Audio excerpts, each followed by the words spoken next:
Vamos a dar inicio al curso, conferencia de contacto piel a piel, corte oportuno del cordón umbilical y lactancia materna en la primera hora de vida. Como ustedes bien saben, hoy en día hablamos del parto humanizado, ¿no? El parto humanizado consiste precisamente en esto: favorecer desde el primer momento del nacimiento, en el primer minuto, el contacto piel a piel del recién nacido, favorecer el corte oportuno del cordón umbilical, porque vamos a ver más adelante que hay el corte precoz y el corte tardío. ¿Y en qué se diferencian y cuándo se debe hacer un corte precoz y cuándo un tardío? El tardío es el beneficioso para el bebé.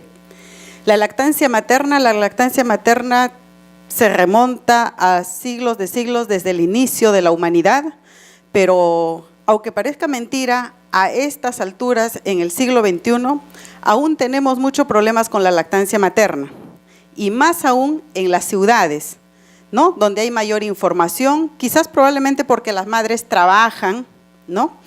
Porque en provincia la lactancia materna en la primera hora de vida ocupa un mayor porcentaje, a diferencia de Lima. Bien. Dice, el contacto piel a piel, según la Organización Mundial de la Salud, es el contacto piel a piel entre la madre y el neonato, inmediatamente después del nacimiento. Esto va a reducir los llantos, va a mejorar la interacción entre la madre y el recién nacido, mantiene más caliente al neonato y ayuda a las madres a amamantar satisfactoriamente. Esto es verdad. Reduce el llanto. ¿Por qué? Porque cuando el bebito nace e inmediatamente va al vientre materno, el bebé se calma. Pero si nosotros llevamos al bebito inmediatamente a hacerle los procedimientos de rutina, que son peso, talla y todo el protocolo, el bebé va a estar llorando, ¿verdad? El bebé no está calmado, no está quieto, el bebé está siempre llorando. A nosotros sí nos alegra que el bebito llore, porque si el bebito llora, nace vigoroso, eso está muy bien. Pero nosotros nos damos cuenta que el bebito nace vigoroso desde que está saliendo la cabecita en parto vaginal. Entonces, ese niño vigoroso debería ir de frente al vientre materno y posponer los cuidados de rutina para más adelante. Porque como dicen, el peso ni la talla va a variar en 1 hora o 2 horas de diferencia. Entonces, debemos favorecer el contacto piel a piel en la primera hora de vida, ¿verdad? Mejora la interacción entre la madre y el recién nacido. Es verdad, la mamá cuando va a dar a luz, sea por cesárea o por parto vaginal, la mamá está muy ansiosa, muy preocupada, está muy estresada, ¿verdad? Y si nosotros recepcionamos al bebé y simplemente se lo mostramos, señora, mire su bebito, déale un besito, qué bonito, pero me lo voy a llevar porque nosotros lo vamos a atender, ¿cómo se queda la mamá? Preocupada. Primero está pensando qué le están haciendo a mi bebito y si me lo cambian, ¿no? ¿A quién se parece? Entonces, todas esas dudas generan más estrés en la mamá y desfavorecen la lactancia materna, porque la mamá cuando está en un estado de estrés no va a producir leche, ¿verdad? Entonces, por eso dicen que favorece esta interacción entre la madre y el bebé. Mantiene más caliente al bebé. Es verdad. El bebito cuando está en vientre materno está a una temperatura de 37 grados, que es lo ideal, está cómodo, él no necesita absolutamente nada más, él es feliz en el vientre materno. Pero una vez que nace el bebito, se enfrenta a un mundo exterior donde hay frío, hay bulla, hay ruido, va a ser atendido por personas que no conoce, con diferentes texturas hasta de nuestra piel, ¿no? Y quizás la rutina de atender tantos bebitos ya nos hace ser quizás un poco más indiferentes con ellos, simplemente nos acoplamos a lo rutinario. Entonces, la temperatura en el vientre materno sí se va a conservar a 37 a 37 grados centígrados, siempre en cuando se le haga un buen contacto piel a piel, ¿no? Se le seque al bebito cuando está en el vientre de la madre, porque si no secamos al bebé, esa humedad va a hacer que el bebito pierda calor. Pero si lo secamos bien y le cubrimos con una manta calientita, entonces el bebé va a conservar la temperatura porque la mamá también le va a proporcionar calor. ¿ya? En las experiencias que tenemos, nunca hemos tenido un bebito con hipotermia en contacto piel a piel. Al contrario, la temperatura ha mejorado. Lo que diferencia al bebito que sí ha sido separado de la mamá, generalmente tiene que ir a una incubadora o con triple abrigo, cerca de estufas, porque no va a regular la temperatura. Pero el bebé que a pesar que está con la piel desnuda, en contacto piel a piel con la mamá y cubierto con una frazadita, el bebito no baja de 37 grados su temperatura, ni siquiera en invierno. ¿Ayuda a las madres a amamantar satisfactoriamente? Sí. ¿Por qué? Porque la mamá cuando da a luz, ¿no?, ese estrés produce alta carga de adrenalina en la mamá.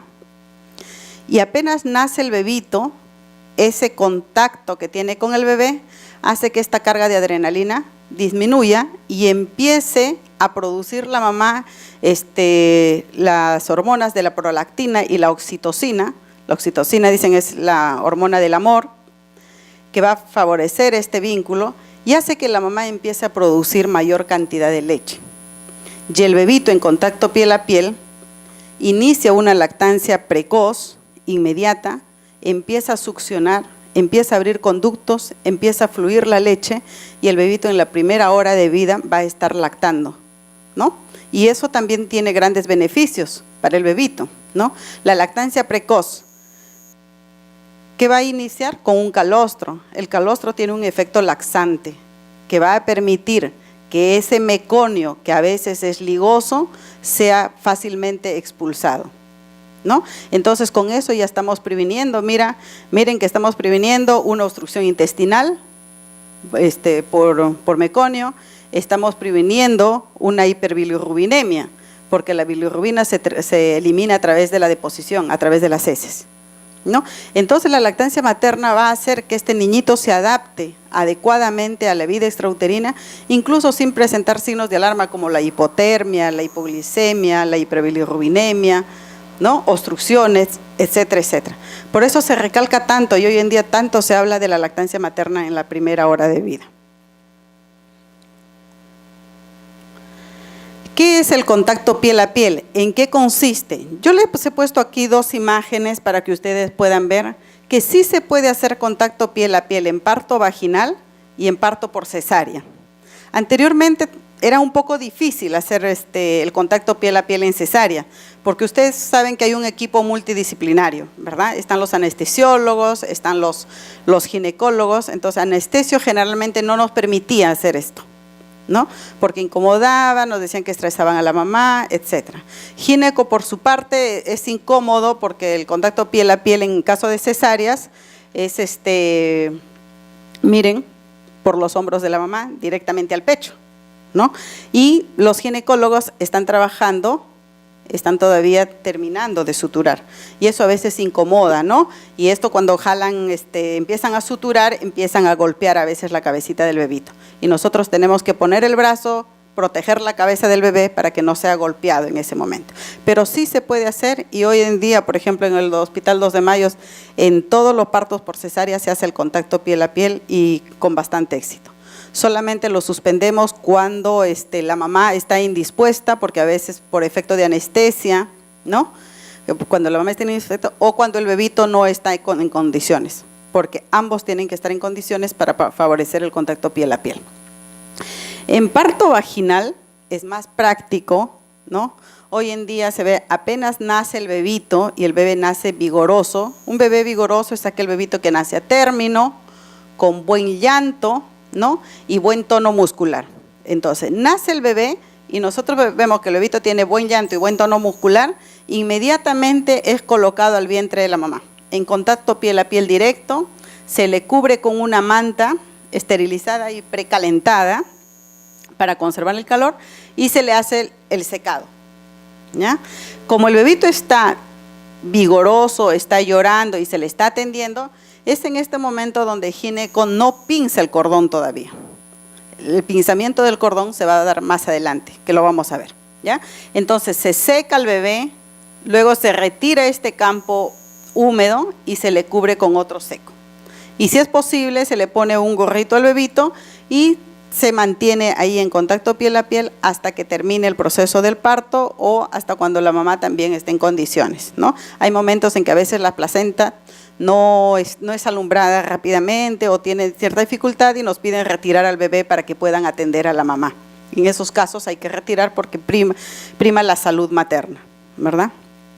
Pero si se da en el ambiente adecuado, no hay ningún problema con la mamá, con el bebé, el contacto piel a piel es hasta que termine la atención de la mamá. Una vez que termina la atención de la mamá, que más o menos a veces es media hora, mientras retiran a la mamá a una sala de puerperio inmediato, nosotros llevamos al bebé para hacerle las atenciones de rutina del recién nacido y posteriormente pasar con su mamá. ¿Ya? Los bebitos ahora ya no son separados. Probablemente ustedes han escuchado, si alguna es mamá, a veces en los hospitales lo que hacíamos era, nacía el bebé, llevábamos, atendíamos al bebé, se lo mostrábamos a la mamá y nos llevábamos al bebé a una incubadora por un tiempo más o menos de 2 horas. Después de las 2 horas, llevábamos al bebito con su mamá y el bebé ya no lactaba, ¿no? ¿Por qué? Porque ya había pasado su primer periodo de adaptación. Apenas nace el bebito, está despierto, está activo, está dispuesto a lactar, reconocer a la madre. Pasadas las 2 horas de vida, el bebé entra a un periodo de letargo, de sueño, de descanso. Por más que el bebito no haya lactado, el bebito después de las 2 horas a las 4 horas aproximadamente, el bebito no se va a despertar. Por más que nosotros le movamos, nada, el bebé va a estar dormido porque fisiológicamente así evolucionan todos los recién nacidos. Entonces tenemos que aprovechar la primera hora de vida. ¿En qué consiste? En ponerle en contacto piel a piel, ¿no? Directamente al abdomen de la mamá y cubrirlo con una manta precalentada. Dependiendo del momento en que se coloque en contacto piel a piel, se hablará de contacto precoz, inmediato, de contacto piel a piel inmediato y contacto precoz. ¿Cuál es el contacto piel a piel inmediato? Es en el primer minuto, apenas nace, va el bebito al vientre materno. Ese es el inmediato, ¿ya? El precoz, durante la primera media hora después del parto. A veces los bebitos nacen y por alguna razón el bebé no nace vigoroso, necesita estimulación. Entonces primero se atiende al bebé y después se le lleva a contacto piel a piel, ¿ya? Del 100% de niños que nacen, ¿ya? Y no son estadísticas nada más de Perú o Lima, sino a nivel mundial, del 100%, el 90% de los niños nacen vigorosos, ¿ya? Que no necesitan ningún tipo de atención. Esos niños deben o deberían iniciar el contacto inmediato, apenas nacen. Pero el 10% de niños, del 10% de niños restantes, el 9% de los niños necesitan algún grado de reanimación. ¿En qué consiste? En estimulación, ¿no? Se recepciona al bebé, se le lleva a la salita de atención inmediata, se le seca y se le estimula y el bebito empieza a llorar. Solamente eso, nada más. Es la reanimación básica, secado y estimulación. Entonces esos niños se han recuperado en menos de 1 minuto, ¿verdad? Entonces se las atiende y después se les lleva a su mamá, que ya va a ser a los 5, a los 10, a los 20 minutos, dependiendo del tiempo que nosotros nos hayamos tomado en atender a este bebito. Entonces ese es el contacto precoz, ¿sí? Pero hay bebitos que nacen y que por alguna razón no se adaptan adecuadamente a la vida extrauterina, que son los bebitos que reciben reanimación cardiopulmonar, por ejemplo, básica o a veces avanzada, o bebitos que van a la unidad de cuidados intensivos y que se va a privar no solamente la media hora, la hora o las primeras 24 horas. A veces se privan de este contacto semanas, ¿no? Los bebés prematuros, por ejemplo, generalmente a los 15 días, al mes, recién están en condiciones de hacer contacto piel a piel. Entonces se debe esperar ese momento oportuno e iniciar el contacto piel a piel precozmente, ¿no? El madre canguro en niños prematuros, ¿no? Por más que dispongamos de equipos, de incubadoras y todo lo demás, se tiene que ir concientizando a la mamá para que cuando ya el bebito esté en condiciones de hacer contacto piel a piel, madre canguro, la mamá puede estar en el servicio e iniciar lo más pronto que se pueda un contacto piel a piel. Sí se puede, ¿ya? Primer periodo de adaptación del recién nacido. Acá les decía que el niño apenas nace, o cuando nace el niño, presenta en las primeras 24 horas de vida, presenta 3 periodos de adaptación.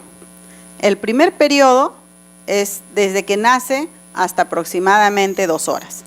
En este periodo, el niño se encuentra despierto, activo, en una fase de alerta tranquila, donde el bebito no va a dormir.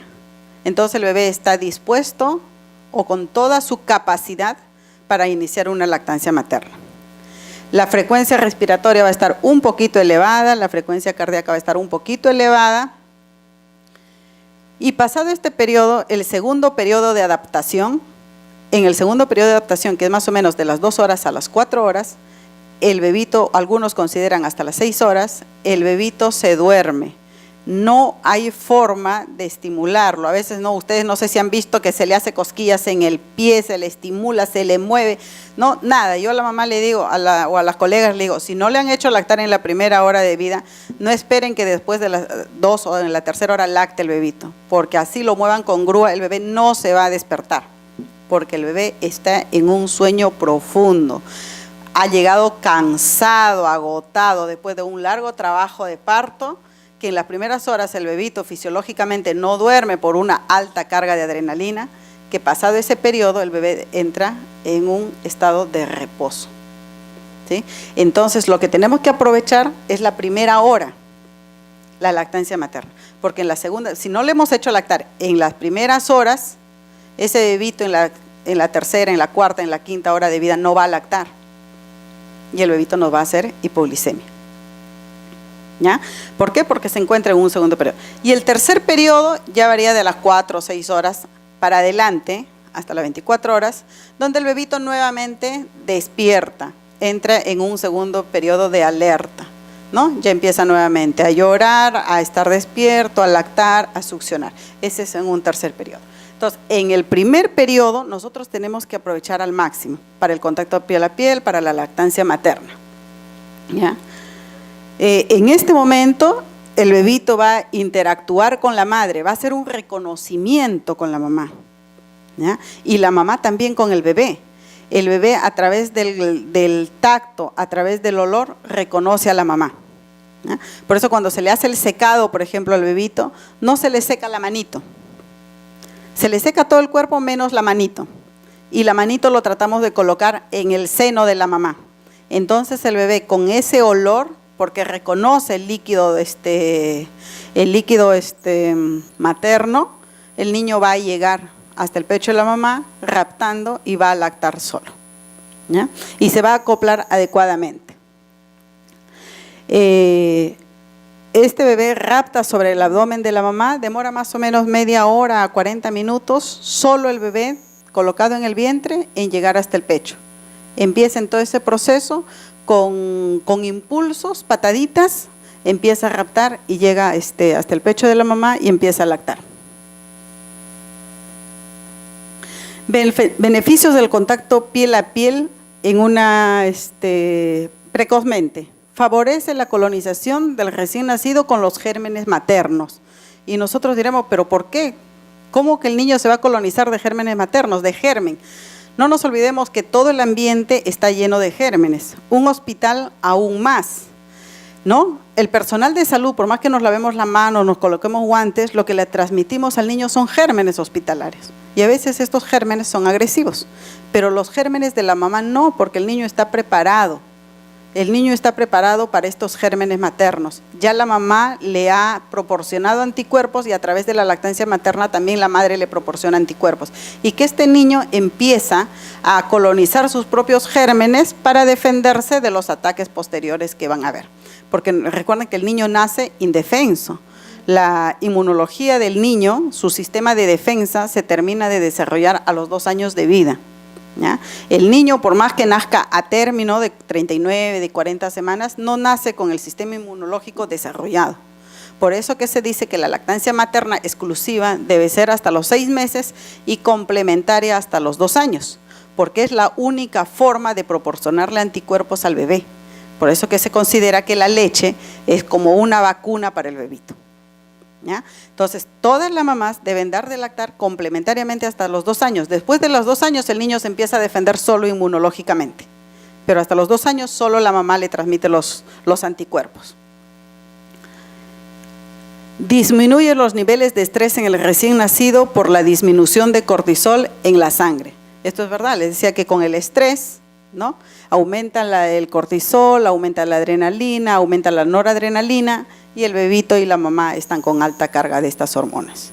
Después que nace y están en contacto piel a piel, donde la mamá empieza el reconocimiento, empieza el enamorarse de su bebé y el bebé siente el contacto con la mamá, esa tranquilidad, esa paz que le transmite la mamá a través del contacto piel a piel, el niño se tranquiliza, el niño no llora, se queda quieto con la mamita, entonces el niño va a bajar esos niveles de adrenalina y van a disminuir el estrés en el bebé.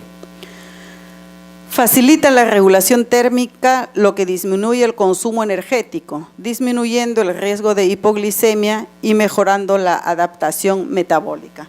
Esto también es verdad, cuando el bebito está sometido a un frío extra, el bebito empieza a consumir más oxígeno y por lo tanto el niño entra a una hipoglicemia. Y puede también en un ambiente hostil, en un ambiente muy frío, donde baja la temperatura del bebé, el niño puede entrar hasta una hipoxia. Un niño en hipotermia, con 2 horas de hipotermia, el niño termina en un ventilador mecánico por hipoxemia. Tiene un efecto favorable en el proceso de vinculación madre recién nacido. Disminuye el tiempo de llanto de los recién nacidos. Decíamos que los que están en contacto piel a piel lloran menos que el bebito que no tiene contacto piel a piel. Provoca menos ingurgitación mamaria y menor grado de ansiedad en la madre. La mamá, como les decía anteriormente, nosotros experimentábamos mucho esto, mucha ansiedad de la mamá, porque nos llevábamos a los bebitos. Y la cultura acá en el continente americano es así, ¿eh? Casi todos los hospitales trabajamos de esta manera, separamos al bebé de la mamá. Ahora recién, nuevamente, estamos del 2000 para adelante, casi todos los hospitales se están poniendo en práctica, pero no aún todos.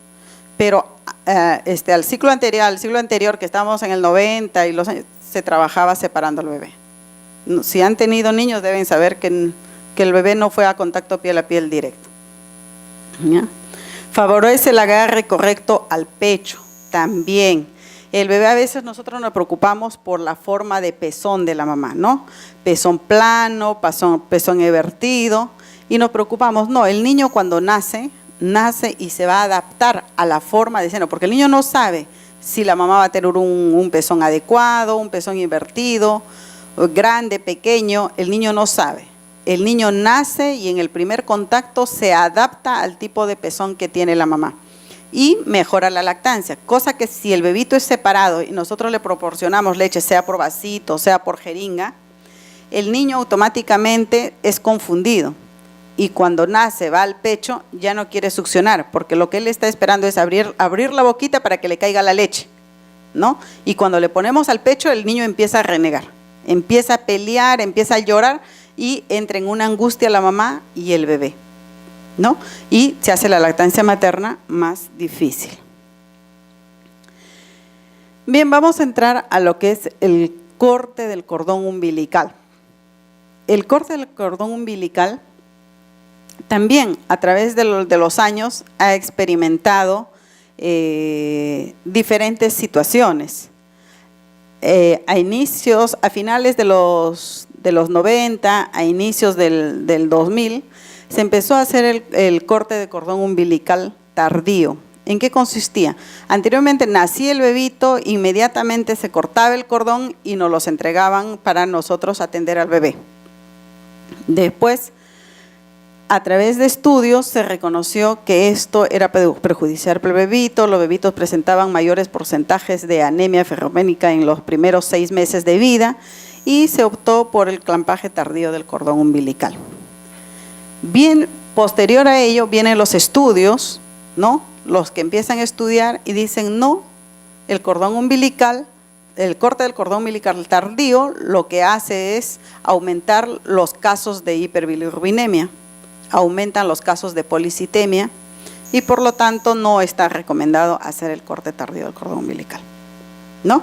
Entonces, como nos podemos dar cuenta, a veces la medicina cambia, en la medicina nada está dicho, hay mucho aún por estudiar, porque todavía este tema sigue siendo un tema por estudiar, por debatir y por darle un sustento científico. Bien. El cordón, la circulación fetal, como ustedes saben, el bebito en el vientre materno se alimenta a través del cordón, respira a través del cordón, todo su intercambio metabólico lo realiza a través del cordón. El bebito no hace absolutamente nada que recibir todos los nutrientes, las nutriciones a través del cordón umbilical, ¿ya? Pero cuando el bebé nace y hace la primera inspiración, por eso le puse acá al bebé, cuando el bebito hace la primera inspiración, es en este momento donde se cierra el ductus arterioso, el cordón de la placenta hacia el bebé deja de latir y el niño empieza su propia circulación neonatal. La circulación en el vientre materno fetal no es igual a la circulación neonatal. Cuando el niño está en el vientre materno, miren ustedes, de la placenta hacia el bebé hay dos arterias, una vena. La vena es la que transporta la sangre arterial, la sangre oxigenada. Y las arterias son las que llevan la sangre venosa hacia la placenta para ser purificada nuevamente. Cuando este bebito nace y en su primera inspiración se cierra el ductus, sucede lo contrario. Las arteriales llevan la sangre oxigenada y las venosas, ¿no?, llevan la sangre contaminada, purificarse, la sangre venosa. Bien, entonces aquí tenemos que ver cuándo hacer el cordón, pinzar el cordón umbilical. Si nosotros pinzamos el cordón umbilical antes que el bebito haya hecho la primera inspiración, ¿qué estaremos haciendo? Le estamos cortando la oxigenación porque el bebito aún no llora. El bebé todavía no ha expandido sus pulmones, todavía no ha empezado a funcionar los pulmones del bebito, todavía no ha hecho la primera inspiración. Y nosotros pinzamos el cordón umbilical, lo que estamos haciendo es cortar la oxigenación al bebito. ¿Ya? Entonces, hoy se recomienda el corte tardío del cordón umbilical más o menos al minuto o hasta los 3 minutos de vida o hasta cuando el cordón haya dejado de latir. El cordón deja de latir cuando el bebé hace su primera inspiración, se cierra el ductus y automáticamente, fisiológicamente, bloquea la circulación sanguínea de la placenta hacia el neonato. Y por más que nosotros no pincemos, automáticamente ya se bloqueó. Se cerró el ductus, ya no hay más circulación hacia el bebé. ¿Ya? Entonces,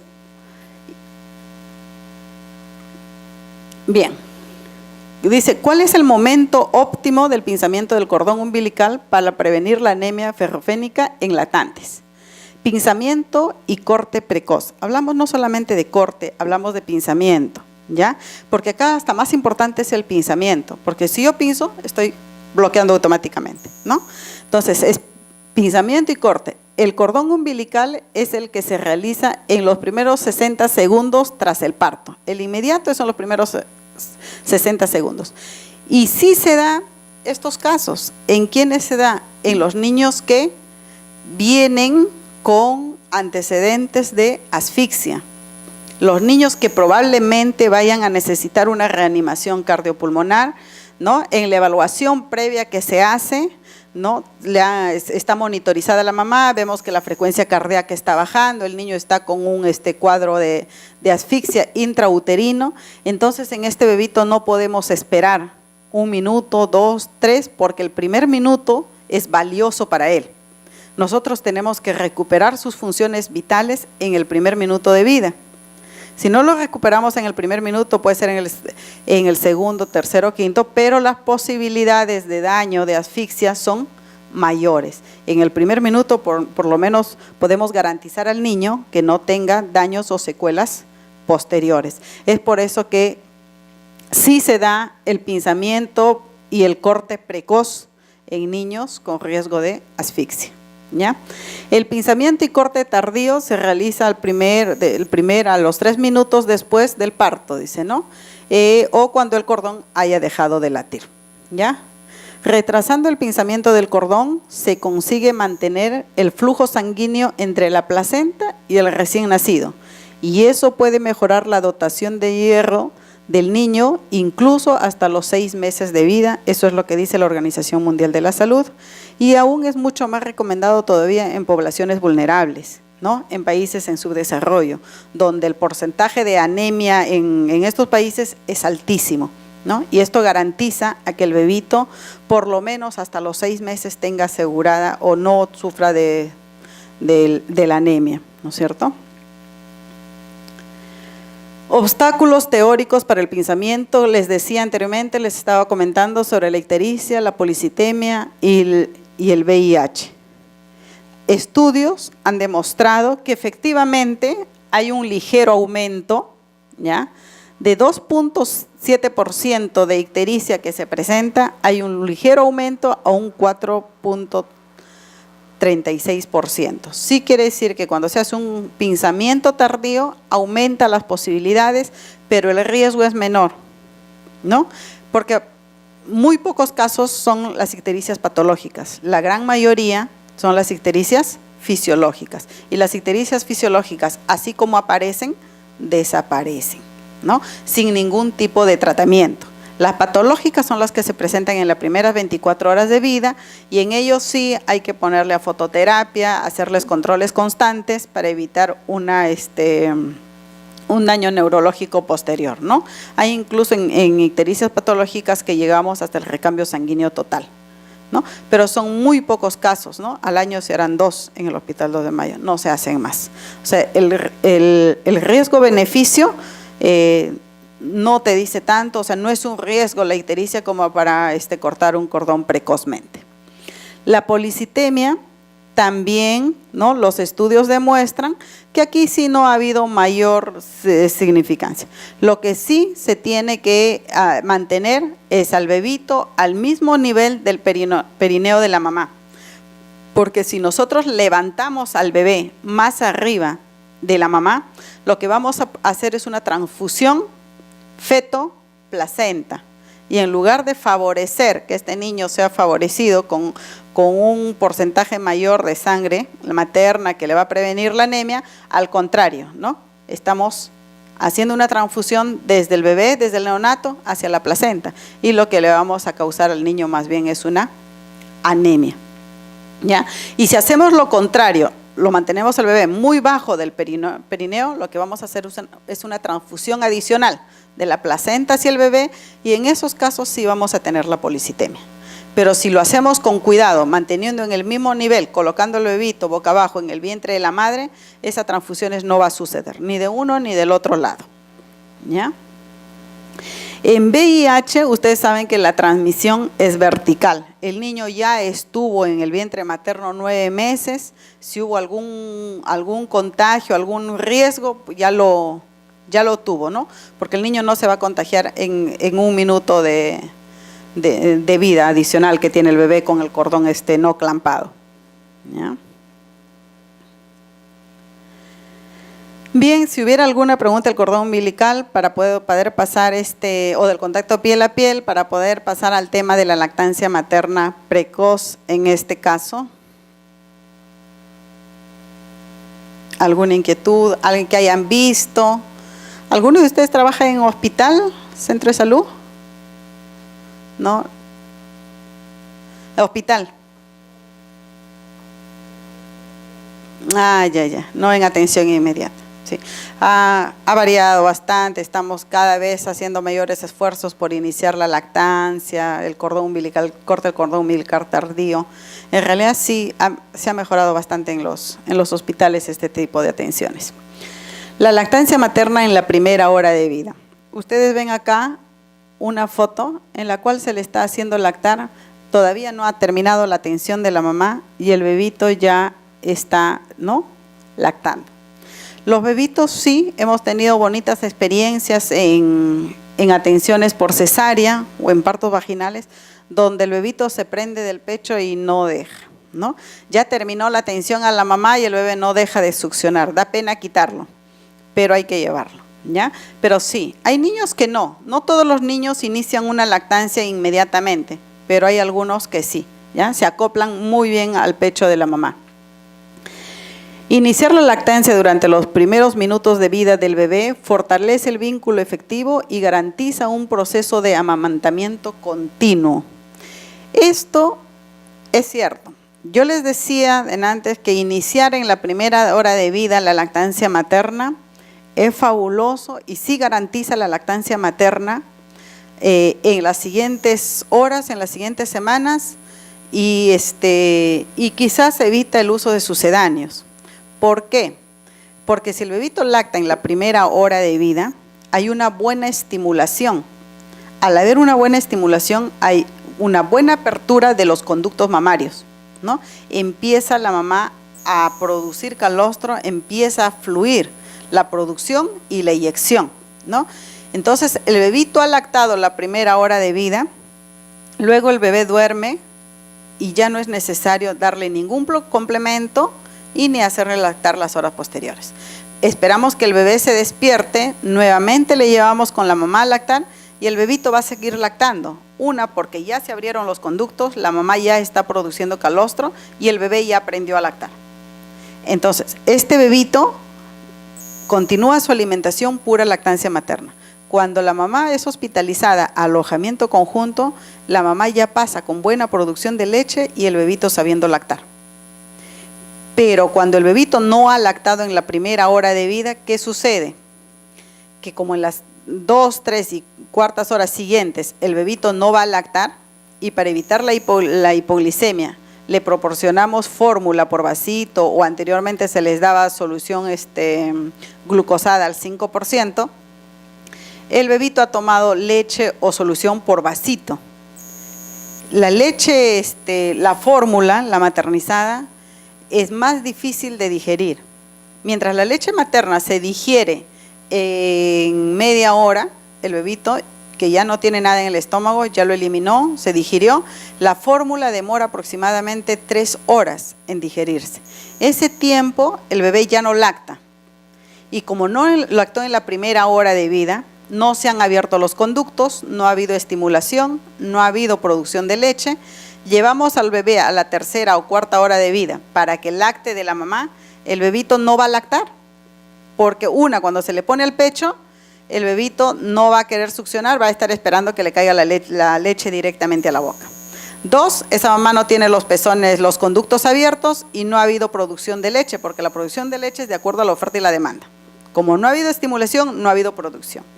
Entonces, el personal de alojamiento conjunto, ¿qué dice? La mamá no produce leche. La mamá no tiene leche, el bebito no toma, va a hacer hipoglicemia y se lo llevan y le dan otra toma de leche. Cuando regrese el bebito, igual, y no hay cuándo. Nos pasamos las 24 horas, nos pasamos las 48 horas y no hay cuándo la mamá produzca leche porque no hay estimulación, ¿ya? Entonces, es muy importante estimular la primera hora de vida. Estimulando la primera hora de vida, sí garantizamos las horas siguientes lactancia materna exclusiva. Pero si no damos la lactancia en la primera hora de vida, es difícil garantizar leche materna exclusivamente las siguientes horas.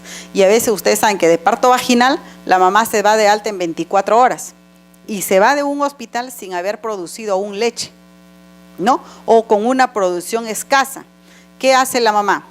Antes de llegar a casa va a pasar por la farmacia, va a comprarse un tarro de leche porque la mamá va a estar preocupada, va a estar ansiosa de que no produce leche y qué va a tomar el bebé. Entonces la mamá ya llega a casa ya con su tarro de leche, llega con el biberón y eso es lo primero que le va a dar. ¿Por qué? Porque la mamá también está cansada, está preocupada, está ansiosa y lo más fácil es el biberón. El bebito va a tomar el biberón, se va a dormir 3 horas y no va a molestar a nadie y eso es lo más cómodo, ¿verdad? Entonces a este niñito, y así se sigue, ¿no? Llega la semana, llega el mes, la mamá empieza a trabajar y ya no lacta, ¿no? Empieza la lactancia mixta. Entonces, pero si le damos la primera hora de vida, sí la garantizamos porque hemos asegurado la producción de leche, ¿ya?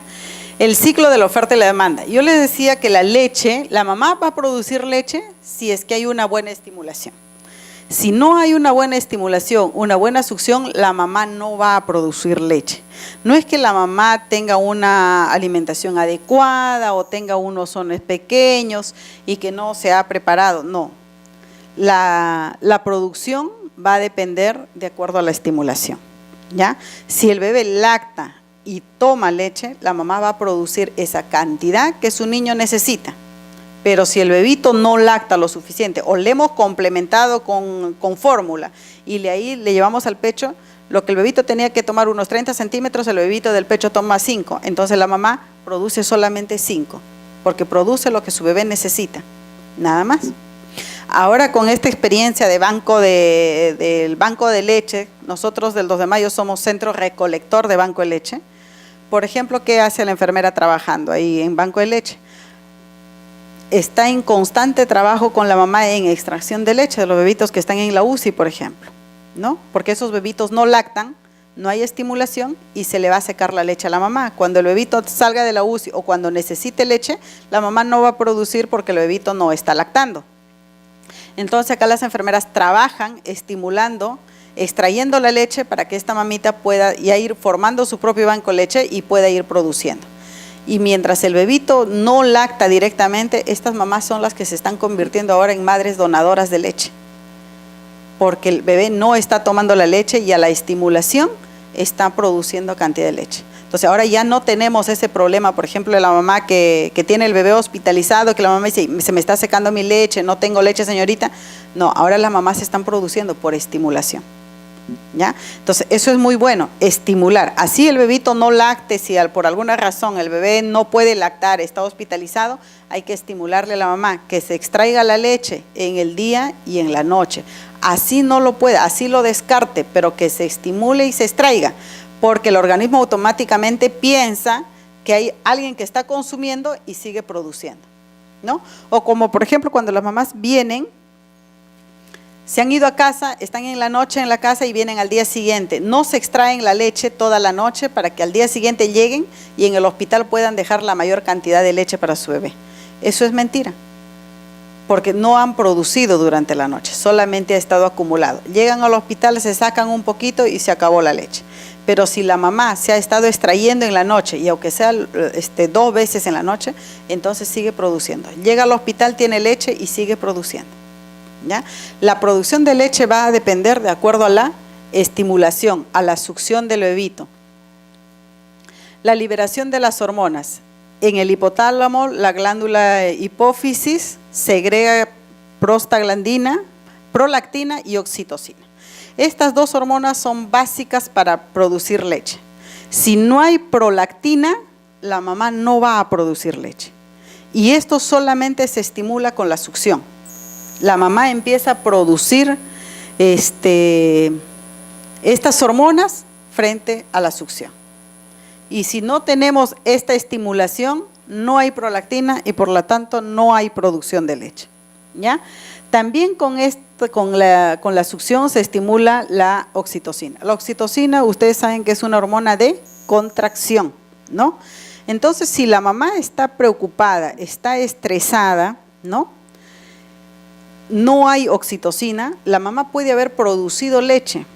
Los alveolos mamarios pueden estar llenos de leche, pero si no hay contracción del músculo de los alveolos, no hay eyección de leche, ¿no? Entonces vamos a ver mamás que tienen pecho grande, tú le tocas, está toda turgente, toda, pero no sale, porque la mamá no ha producido oxitocina y no hay forma, no se contraen y no hay excreción de leche, ¿ya? Entonces la mamá hay que estimularla, hay que hacer que el bebito succione, que se sienta tranquila.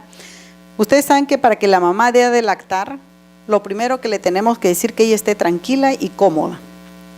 Porque si la mamá no está cómoda, la succión va a durar unos 5 o 10 minutos. Pero si la mamá está cómoda, bien apoyada, bien sentada, la mamá va a dar de lactar media hora por lo menos y no se va a cansar, ¿ya? Entonces, si queremos que haya un éxito en la lactancia materna, primero tenemos que ver la comodidad del bebé, la mamá, para poder favorecer esta lactancia. Sentamos bien a la mamá y hacemos que la mamá lleve hacia ella, el bebé, no que la mamá se vaya hacia el bebé, ¿no? Porque generalmente vemos que la mamá se sienta, pone al bebito en sus rodillas y la mamá se va hacia el bebé, ¿ya? Y cuando pasa 5 minutos, la mamá se quiere enderezar, la mamá no se puede enderezar. El dolor es tanto y tanto es el dolor que la mamá deja de dar de lactar, ¿no? Producción láctea, la producción ya le dije va a depender de la prolactina y la eyección va a depender de la oxitocina, ¿ya? Si no hay oxitocina no va a haber contracción y no va a haber flujo, no va a haber salida de leche. Y el vaciamiento va a depender de la adecuada succión del bebé. Acá tenemos que ver también y educar a la mamá. Vamos a ver muchos casos. Evaluar una mamada no es compleja, pero es algo que debemos hacer siempre. Ver cómo el bebito está cogiendo el pecho, ¿ya? Porque lo que hace generalmente, ustedes van a ver a la mamá, es la mamá intenta meter el pezón a la boca del bebé, ¿no? Y cuando hacemos eso, logramos que el pezón ingrese a la boca del bebé solamente al nivel de las encías. Y cuando el bebé empieza a succionar, le empieza a hacer heridas el pezón se empieza a agrietar y el bebito va a seguir succionando y succionando porque ahí no le sale leche. Cuando el bebito succiona el pezón no sale leche. El bebito tiene que succionar a nivel de la... Así es, ¿ya? Entonces tiene que succionar. Entonces para eso el bebito tiene que abrir la boca y ir al pecho de la mamá para que la lengua quede debajo y pueda ordeñar la lengüita. Pero si la mamá mete el pezón a la boca del bebé, la lengua se queda dentro de la boca del bebito y ¿no? Succiona, ordeña y el bebé ordeña el vacío porque está ordeñando su propia boquita. No está ordeñando el pezón. Ya no está ordeñando el seno. Si hablamos de lactancia en la primera hora de vida, tenemos que hablar del calostro. El calostro es tan bueno que dura tan poco, ¿no? Es el oro líquido para el bebé, ¿no? A veces se pierde esta gran oportunidad de que el bebito lacte en la primera hora de vida, no se estimula la producción de leche y pasado los 2-3 días ya no hay calostro, ¿no? El calostro, ustedes ven que a diferencia de la leche, es un color más amarillento, ¿no? Y va a depender también, es un amarillo claro, un amarillo oscuro, va a depender de la pigmentación que le proporciona la mamá a través del caroteno, ¿ya? Pero el calostro tiene componentes minerales, aminoácidos, globulinas, azúcares, grasas, inmunoglobulina, ¿no? La lactoferrina, son, y esto solamente lo tiene el calostro. Cuando ya va pasando los días al tercer, el cuarto día y se deja de producir calostro y se produce ya la leche madura, ustedes van a ver que las proteínas bajan en cantidad, ¿no? Más proteínas tiene el calostro que la leche, ¿ya? Azúcares menos, grasas menos. La leche madura tiene más azúcar y tiene más grasa y menos proteína, ¿ya? Y cada mamá produce una leche adecuada y necesaria para su bebé. La mamá que tiene niño prematuro produce especialmente calostro o leche para niño prematuro, con más cantidad de proteínas que la otra leche, ¿ya? Entonces, cada bebito debe lactar necesariamente de su madre. Si es que no se puede, o la mamá, en casos de VIH o en alguna situación que el bebito no pueda tomar leche materna directamente de la mamá, está la leche de banco, que va a sustituir en kilocalorías que necesita el bebé. Pero lo ideal es que tome de su propia mamá, porque la mamá produce exclusivamente la leche para su bebé, ¿ya? No es la misma leche de una y otra mamá, no, ¿ya? El calostro contiene células vivas y anticuerpos que actúan como si fuera la primera vacuna del bebé, ¿ya? El calostro, le decía, el efecto más importante que tiene en la primera lactada es el efecto laxante. Hay bebitos que tienen el meconio ligoso o los bebés prematuros que no tienen la capacidad, la fuerza, aún no se ha iniciado el peristaltismo intestinal para eliminar este calostro, este meconio. El meconio se queda en el intestino y produce un hilio meconial, una obstrucción por meconio, ¿ya? Pero si el bebito toma el calostro, este tiene un efecto laxante que va a ayudar a que empiece el peristaltismo y que empiece el bebito a eliminar la deposición, el meconio, y entonces le alivia, ¿no? Ya no presenta una obstrucción intestinal. También la lactancia en la primera hora de vida, decíamos, va a favorecer que el niño presente hipoglicemias. ¿Por qué? Porque va a tomar leche en la primera hora de vida, la glucosa del bebé va a estar normal y vamos a evitar un ingreso a intermedios o una hospitalización por hipoglicemia, por ejemplo.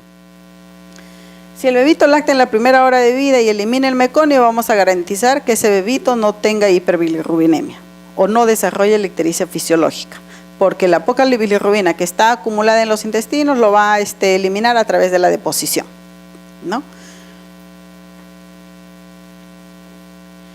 Esto es algo que parece sencillo, pero que preocupa a muchos. A veces dice, pero no ha lactado lo suficiente.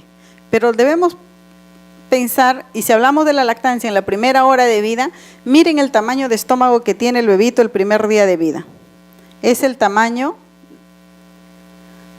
¿qué fruta es? De una ciruela, de una cereza, ¿ya? O el tamaño de una canica, ¿ya? Donde la capacidad gástrica del bebito es de 5 a 7 centímetros de leche. Entonces una vez me preguntaron, entonces ¿por qué el doctor le indica 20 o 30 centímetros cada 3 horas? Si la capacidad gástrica del bebé solamente el primer día es 5 y 7 centímetros. Es que la indicación es 20 a 30 centímetros cada 3 horas. ¿Qué quiere decir? Que en esas 3 horas, el bebé ¿cuántas veces ha tenido que lactar por lo menos? Tiene que haber estado succionando todo el tiempo, ¿no? Y el bebito las primeras horas de vida, las primeras 24 horas de vida, succiona todo el tiempo. Mientras va succionando, va eliminando, va succionando, va eliminando, va succionando, va eliminando. Lacta y lacta. El bebé el primer día no deja de lactar. Solamente lacta, duerme, lacta, duerme, lacta, duerme. Y todo el tiempo está succionando. ¿Por qué? Porque al menos las primeras succiones al bebito no le está saliendo calostro, o le sale, de tanto esfuerzo le sale unas cuantas gotitas, porque recién está aperturando los conductos. Entonces el bebito aparentemente ha lactado ya media hora, pero nada, ha tomado gotitas recién, porque está aperturando conductos. Está trabajando para que pueda luego cosechar el bebé, ¿ya? Entonces su capacidad gástrica del bebé es mínima. Por eso que el bebé toma un poquito y se duerme. A la media hora se despierta, toma otro poquito y se duerme. Toma otro poquito y se duerme. Así, en un periodo de 3 horas, logra tomar los 20 a 30 centímetros que le indicó el médico. No es que nosotros le demos 30 centímetros cada 3 horas, ¿no? Porque si le forzamos, y sí, se le da al bebito los 20 centímetros, por ejemplo, de fórmula, ¿qué va a hacer el bebito? Regurgita. Le haces botar su chanchito, te pones una toallita en los hombros y le haces botar el chanchito y el bebé ha botado más de la mitad, porque le hemos dado una cantidad que su estómago no estaba en la capacidad de tolerar, ¿ya? Entonces el estómago del bebé el primer día tiene una capacidad de 5 a 7 centímetros. Para el segundo día va aumentando, miren, de 22 a 27. A una semana ya el bebito está tomando casi 60 centímetros y al mes el bebito está tomando ya 150 centímetros. Es que la naturaleza, la fisiología es así. La mamá el primer día no produce 150 centímetros de leche. La mamá produce esta cantidad, 5 o 7 centímetros de calostro. Y esa es la capacidad gástrica que tiene el bebé. Entonces, cuando la mamá le da de lactar continuamente la primera hora de vida o las primeras 24 horas, es normal que el bebito lacte, ¿ya? Que no se canse de lactar. A la mamá le decimos, señora, siga dándole de lactar. Bien, el mejor lugar del mundo para que un bebé esté en contacto piel a piel, escuchando el corazón, es la piel de la mamá. el mejor lugar. No hay otro, no hay la incubadora, no hay las estufas, no hay otro lugar mejor que el de la mamá. Bien, pero hay casos en que a veces la mamá no está por motivos de salud, ¿no? En este caso, ahora se está favoreciendo el contacto con el papá. El papá puede hacer el contacto piel a piel. Y si no está el papá, puede ser la abuelita, una tía que puede hacer el contacto piel a piel del bebé, ¿ya? Por ejemplo, nosotros con mucha pena este mes hemos tenido 2 niñitos huerfanitos y uno está haciendo contacto piel a piel el papá y en el otro caso está haciendo la abuelita el contacto piel a piel. Pero hay que aperturar, hay que abrirnos, porque no es porque no tenga mamá no puede hacer contacto piel a piel. Hay que favorecer este contacto piel a piel, ¿ya? En cuanto el bebé lo necesite. Bien, ¿alguna pregunta hasta aquí?